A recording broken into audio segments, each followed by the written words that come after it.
It's easy to think of math as just a bunch of numbers on a page. But what if I told you it's actually a language, a universal one at that? It's got grammar, it's got rules, all there to help us make sense of the world in a way that's super clear and consistent. So, let's dive right in. Okay, let's start with a quick puzzle. Take a look at this. 3 plus 5 times 2. What's the answer? Now you might be thinking, that's easy. But hold on. If you just go left to right, adding first, you get 8 times 2, which is 16. But if you do the multiplication first, 5 times 2 is 10, and then 3 plus 10 is 13. See the problem? Two different answers to the same question. This is exactly why we need a clear set of rules. Without them, it's just chaos.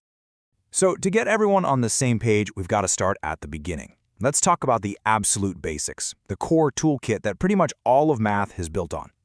And here they are: addition, subtraction, multiplication, and division. I mean, we all know these, right? But it's helpful to think of them as the ABCs of this math language we're talking about. Getting these down cold is really the first step to becoming fluent.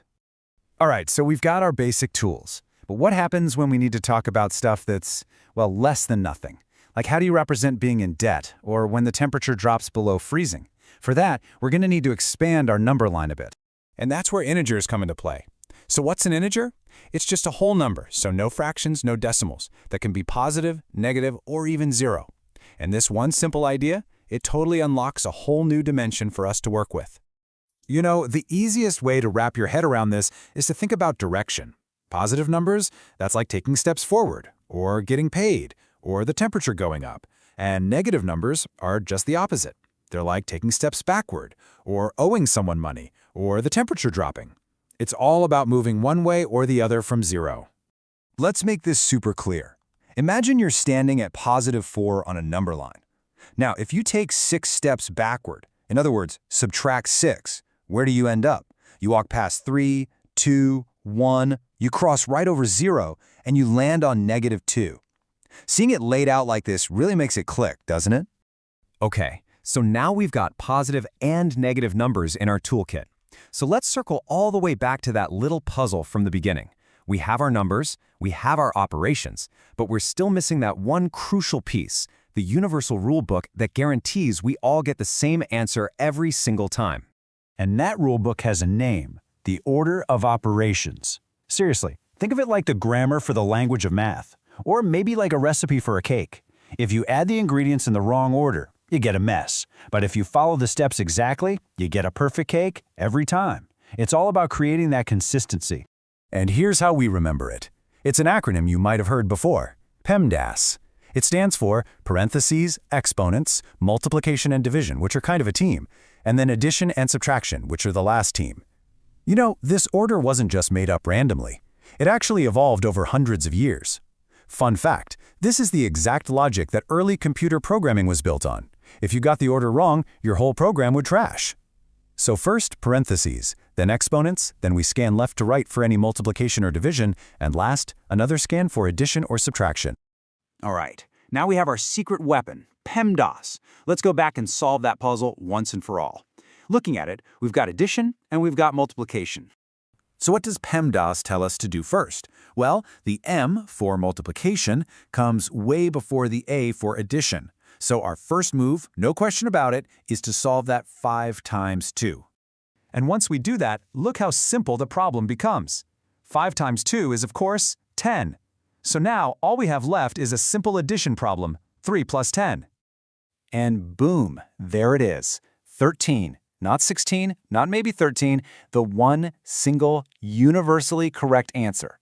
That's what happens when you follow the order of operations. All that confusion just melts away. That's the real power of having a rule book everyone agrees on. Okay, we've got the rules of the road down. Now we can have a little fun and look at how numbers can be like chameleons. They can show up wearing totally different outfits, but underneath they're the exact same value. These are basically numbers in disguise, and I promise you, you see them everywhere. So let's take this idea right here. As a fraction, we'd call this 1/2. Simple enough, right? One piece of something that's been split in two. But wait, we could also write it as a decimal, 0.5. And you've probably guessed it, we can also show it as a percentage, 50%, 1/2, 0.5, 50%. 3 different costumes for the exact same number. And this is where it gets really useful. Think about it. When you see a sign for a 25% discount, that's just another way of saying 1/4 off the price. If a recipe calls for 0.75 cups of flour, that's 3/4 of a cup. And your phone battery at 50%? Yep, it's half full. Being able to mentally switch between these forms is, honestly, a real-life superpower. So let's step back for a second. Why does any of this matter? Well, because when you understand these fundamentals, the operations, the integers, the rules, these different forms, you're not just doing math. You're learning to speak a language that's understood anywhere on the planet, by anyone. And I'm not just talking about passing a math test. This is the bedrock for everything. It's how we build skyscrapers and send rockets to space. It's the logic behind every single app on your phone. It's how you make smart decisions about your money. It's the foundation for solving problems, big and small, every single day. So, there you have it. We've gone over the basic tools and the fundamental rules of this incredibly powerful language. The great thing about these rules is that they are solid, they're consistent, they don't change. They're a foundation you can rely on. So the only real question left is, now that you have them, what are you going to use them to build?